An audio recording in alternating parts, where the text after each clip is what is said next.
Hi, it's Melanie Brown with Finding the Word. Hope you had a really great Thanksgiving, wonderful time with your friends and family, and that the food was really good. So today's word is, let me give you background first. So our daughter, Alexia, it's daughter number two. She's number 12 in the family. She's also the twin number two for the second set of twins, and she's 8. So she had won a reward. I have a reward program for the children. She had won a trip to get frozen yogurt. They went to go get the frozen yogurt. My husband took them, and the place had their machines were down. So, and it had gotten a little bit late, so it was like we might as well just try another day. It was kind of the decision that was made there, and so she didn't take it that well. She was really disappointed. She was, just got super upset about it. She was crying and stuff. So when they came in, he was saying that he's like, she just won't seem to settle down. I told her we're gonna, go another day. It's not like she doesn't still have it. We just have to do it at another time. But she's still not seeming to accept that or settle down about it. So I made the comment, that she had gotten her hopes up. And so I was like, how you get your hopes up and then you get disappointed. And I was saying how, I don't like to get my hopes up. And I heard myself say it, and it was like it's a saying that you hear all the time, but it when I heard it, I thought it just didn't seem right to me anymore. And I was wondering, kind of almost like, where did that come from? I don't want to get my hopes up. It's something you always hear and you always say, or people say to you, don't get your hopes up about something. But I was thinking that didn't, like, why wouldn't you get your hopes up? Like, it just, it sounded weird. I don't know, like all of a sudden. So anyway, the word was hope that stood out at that moment that I felt. I was like, ooh, hope is it. And so the scriptures were it's Psalms 119, and the verses are 114 through 116. And so I'll read the first one because actually the word hope, the Hebrew word for hope, was two different words for each of these scriptures, which was interesting to me.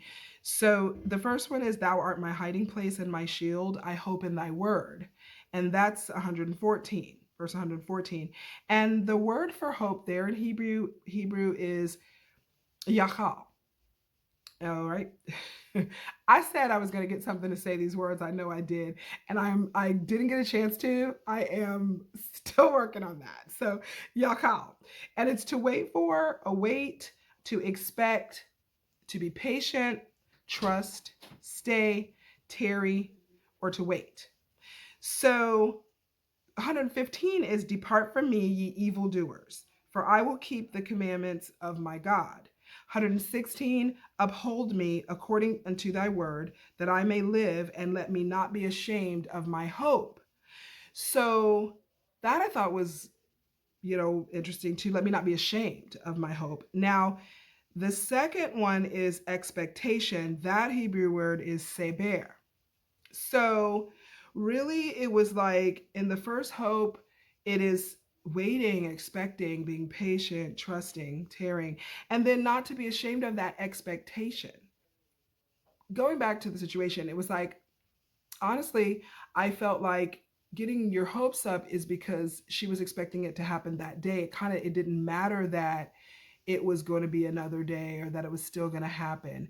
And so it really wasn't about having your hopes up, but really just having the patience to be okay for whenever. But I had to transfer that over to things that were going on in my life that I felt like I'm expecting God for, waiting on God for, that some part of me inside feels like afraid sometimes to hope, or I bring that saying, that wherever it comes from, into not getting my hopes up, maybe not being sure with what God plans to do or when. So, but I realized that's not the point, because I was sitting right there telling her, like, that's not the point. You still get to go. You have not lost anything. It's not that anything's not going to happen. It's just a matter of when. And why isn't that okay? Like, why isn't it okay that you're just going to go in a couple of days? The point is, you still won this, or you still have this that is coming for you, that's been promised to you.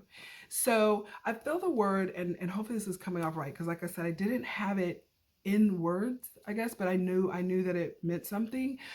But I think that what it really was that I was feeling and wanting to say is that when you have an expectation, the focus really doesn't need to be about exactly when. So there's really no reason not to have your hopes up. When God has promised something to you, it isn't the focus of exactly when, or if something happens and it's delayed a little or different than you expect it to be. The fact is, he's promised it to you and that you can count on it. So that first expectation, the first hope has expectation, but it has also to be patient, which is a part of that. And then you can keep the excitement, you can keep your hopes up. Keep your hopes up. Just be patient and in that expectation and be okay with that. And that's what the message that I guess was supposed to come across, and hopefully that does make sense and is helpful. There was something interesting to me. I'm just gonna say like this because the scripture I was reading was the King James version, but sometimes like I'll have this other version. It's the New Living Translation. I think it's called NLT. I'm gonna double check. The New Living. Now the funny thing to me is what it said when I was reading 116. It says in their translation, Lord, sustain me as you promised, that I may live. Do not let my hope be crushed. So it's like, do not let my hope be crushed felt different to me than uphold me according to thy word, that I may live, and let me not be ashamed of my hope. I felt like I got a totally different feeling from that, from letting your hopes be crushed rather than being ashamed of it. I was just felt like I'd ask for whoever's watching. Do you feel different about that, or do you see that connection that maybe is not, you know, there to me? Because I feel like it gives me a different thought about it when I think about not letting my hope be crushed versus being ashamed of my hope. Anyway, comments please, and thanks for watching, and hope that you are able to find the word as you go about your day, and I'll see you soon.